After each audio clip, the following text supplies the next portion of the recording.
is the Big O Show. This is the Big O Show.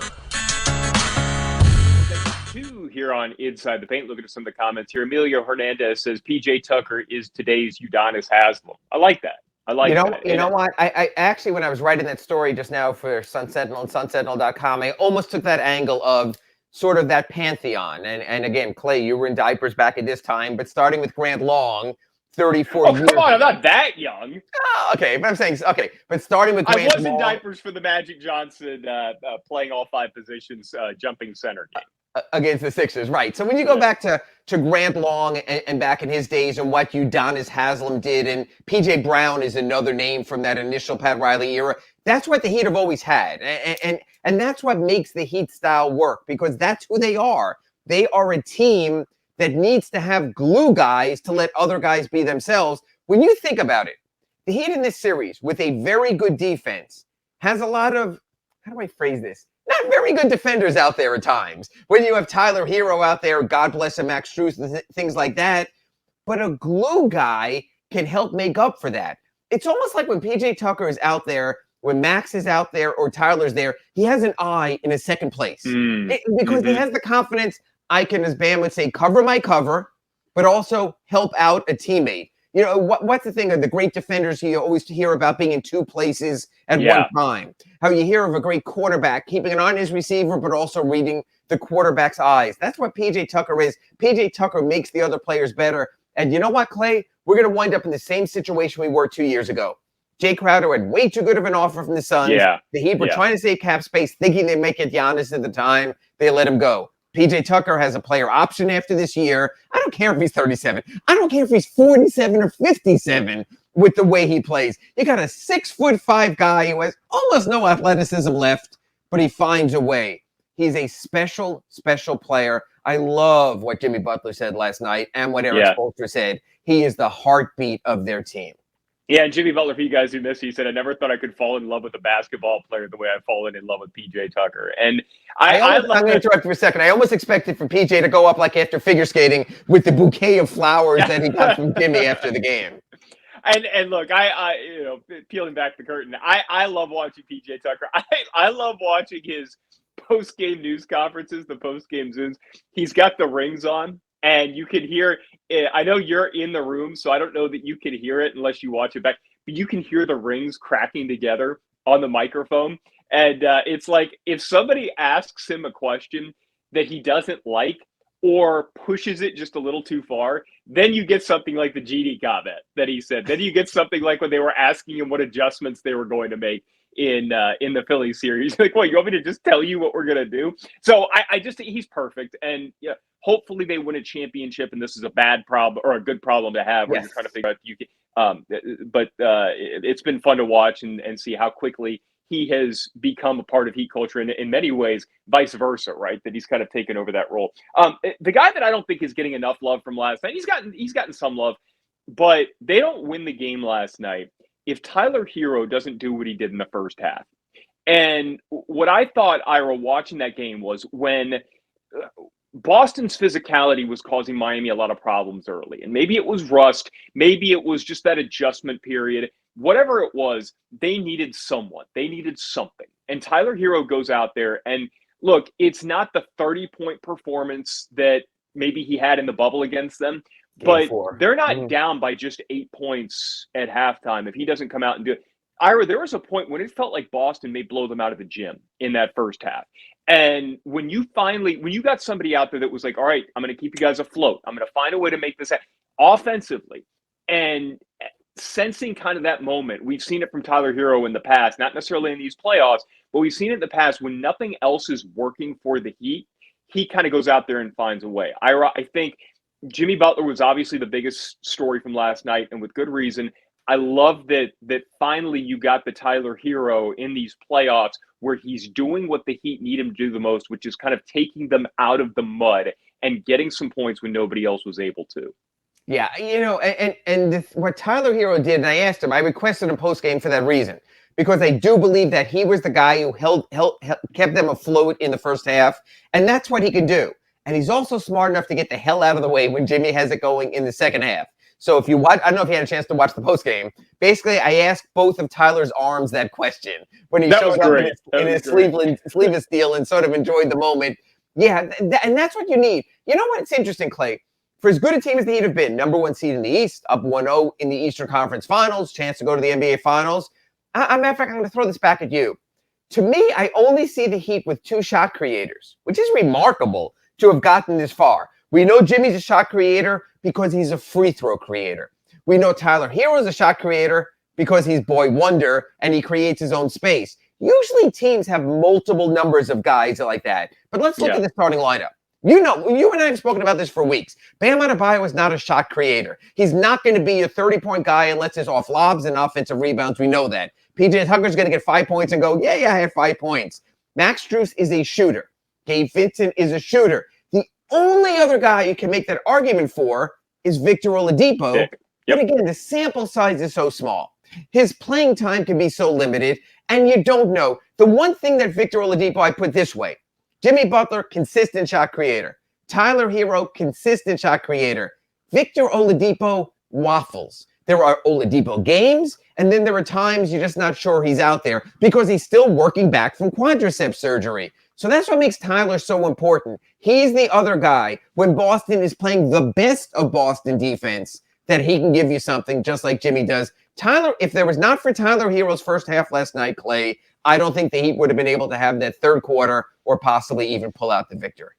Dougie Fresh asks, what do the Heat do next? And we're going to talk about adjustments coming up in just a little bit. As a matter of fact, I think we can probably get to that coming up right here now. Or no, let's wait until the next segment to talk about adjustments. But just kind of like a preview of that, assuming that they go back to Marcus Smart, right? Mm-hmm. And it was obvious that they were targeting Peyton Pritchard. And, it's funny, at one point, ESPN put up the graphic of how many points Peyton Pritchard had in the fourth quarter. I was like, really? That's what's important right now? Not the fact that the Heat are absolutely targeting revolving door. Yeah. Right. So if the Heat, let's assume that Marcus Smart is back in this lineup, and this kind of gets to the adjustments part that we're going to talk about.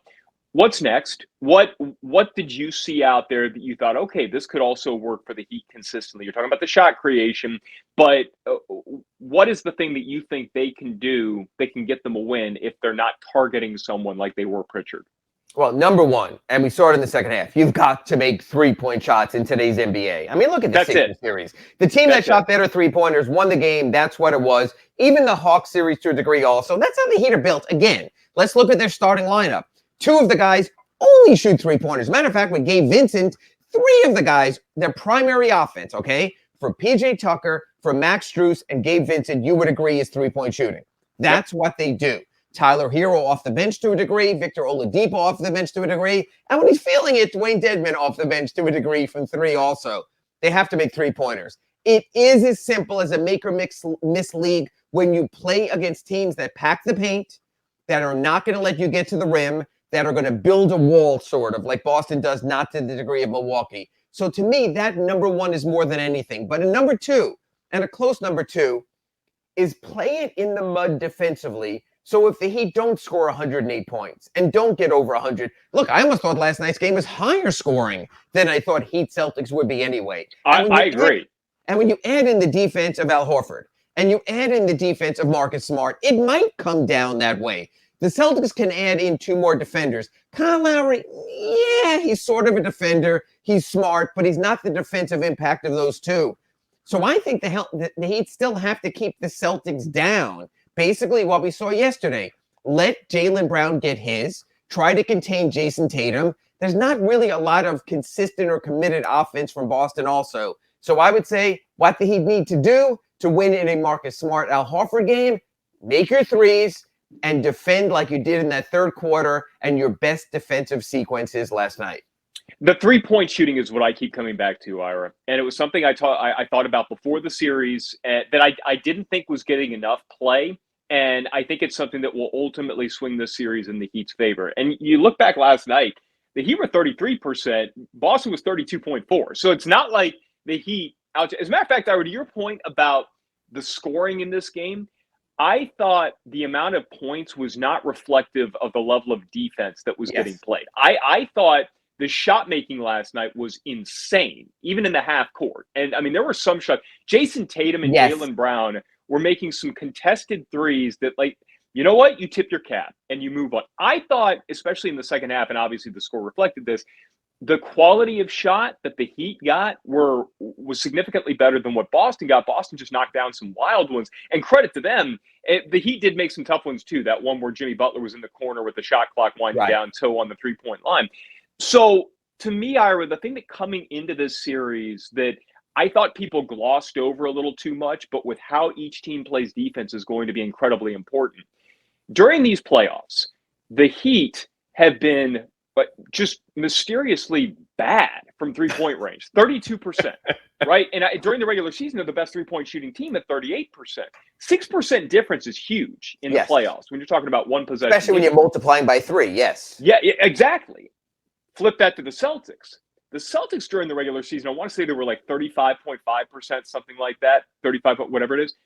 They've been 38% in the playoffs. So they have been better. And especially against Milwaukee, a team that kind of lets you shoot 3-pointers. And so you kind of understand why they were able to shoot a better. And that was why they won Game 7, because they basically said, Grant Williams isn't going to beat us from 3. Oh, wait, okay, yeah, he did. We're moving on. So I think with the way these teams play defense, if there's a regression to the mean for Boston, and if there is a progression to the mean for Miami, where they shoot, it should not, it's going to be a good series, a very good, it could be a close series. But even with Marcus Smart back, even with Al Horford back, I think the Heat shooting, if it gets back to what it should be, and if Boston shooting slips back to what it should be, given how the Heat play defense, I have a hard time seeing the Heat getting outshot from 3-point range over the course of a 7-game series. And again, you see, to me, and I don't care about outshot. I don't care what the other team shoots. They'll do what they do, because they might be shooting 3-pointers and not even trying to get to the paint, not trying to get to the foul line.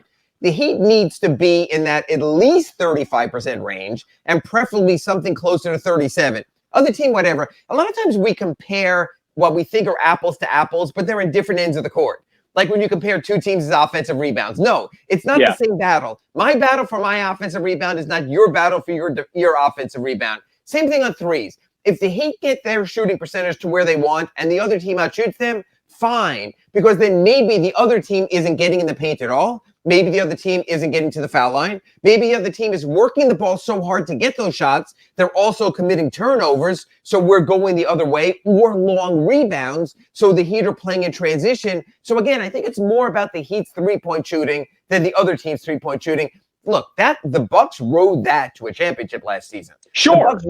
They shoot their threes, and you can do whatever the hell you want from beyond the arc. You just need the diversity of offense. Bam Adebayo is going to score inside. Jimmy Butler's going to score at the foul line. Victor Oladipo and Tyler Hero will attack and get into the paint. But you have to balance that with the spacing, because if you're not hitting, the defense compacted. So where instead of reaching and fouling on Jimmy Butler, they just can build that wall and they're just going to be in his way. Got to make the threes. Max Strus came up big last night. Gabe Vincent came up big last night. And they need more of that. But because defense matters also, that's why you again did not see Duncan Robinson. Yeah, and it's not going to happen, guys. I mean, but they'll keep asking. They'll keep asking, and you understand it. Look, I mean, especially in the Philly series, when maybe there were some points where you started to get a little concerned about the offense going sideways. But I think Eric Spoelstra has made it very clear that with this core, this group, you can't have one player that the other team can target. And look, Max Strus, maybe I think a little bit more highly of him defensively than you. I would argue he's a plus defender, and I don't think like he's above average from what I've seen. And maybe that's it. Like is he the number 5 defender on the floor for the Heat most of the time? Yeah, yes. But I think it's because you've gone from having somebody who was on a scale of 1 to 10. That's what I want to mention. Yes. Yeah, a 0 in Duncan Robinson. No, I was going to say in a scale of 1 to 10 because I'm not as mean as Clay Ferraro. You're an awful person. I would say in a scale of 1 to 10, 10 being the best, I would say Max is a 5, which is sometimes all you need. I think Duncan's a 2, only for this reason. Because the Heat stress team defense, because it's a system defensively that he does play well. Yeah. Sort of reminds me of like when Eric Spoelstra always used to try to tell us James Jones is a good defender, but he still didn't play James Jones. I think it's the same thing. I think Duncan can play within the Heat defensive system, so I give him a couple of points. So I give him at least a 2. But you know what? In the playoffs, again, the little things. The difference between being a 2 and being in the middle as a 5, that can be enough when you have Bam, who's hell, he didn't win the award, he's a 10. When you have PJ Tucker, who's a 9. When you have Jimmy Butler, who's a 8.5. So, and even Gabe Vincent on the ball, I think we all agree, is at least a 6.5 to 7. So when you have all of that and you put your 5 in there, your average, let's do the math, I'm not, still comes out to a good number. When you put your 2 in there, it drags you maybe below that sort of Mendoza line there. Yeah, and that's where it's too old for you, but go ahead. No, come on, man. Hitting 200 in baseball. Again, man, you're underestimating just how ancient I am. But with the 3-point shooting stuff, I think you need to be able to hit because that's a big part of your game. And I think it's nice when Boston isn't. And to the point of the defense and all that moving forward, you saw late in the game last night, and this gets back to the original question. If you have a weak link defensively, especially at crunch time, the other team is going to exploit it. That is what Duncan Robinson is, unfortunately, defensively. And so that's where in a series like this, you can't afford to give up possessions. Unfortunately for Duncan Robinson, he's going to be the odd man out. All right, coming up next, what you're hearing, Ira, on the key injuries for both Boston and Miami. We're showing the ear there. And then also, I want to get back to the idea of adjustments and what you might see from both teams coming up in Game 2. That's next, right here on Inside the Paint.